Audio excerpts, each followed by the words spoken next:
አይደክመኝም ቃሉን ለማንበብ አልደክምም።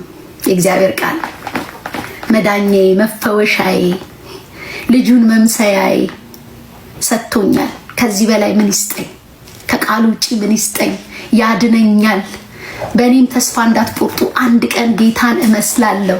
ቁልጭ ቁልጭ አስተያየቷ፣ ቁልጭ አደማመጧ፣ ቁልጭ አወራሯ እንዴ! እርሱ በእኔ ያልደከመው ምንም አይደክመኝም። ጌታን እመኑት። ሱስ ነው ይቆርጠዋል። እመኑት። ባለማመናቸው ነው ምድረ በዳ ይቀሩት። አይ ራሱ የኔ 30 ዓመት ነው ያጨስኩት። who cares? በቃ ጌታ ይቆርጠዋል። በቃ ድራግ ነው። እመኑት። ጌታ ምስክሬ።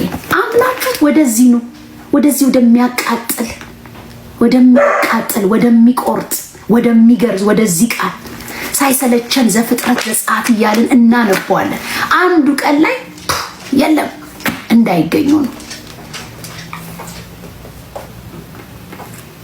በቃ ይገርዘዋል።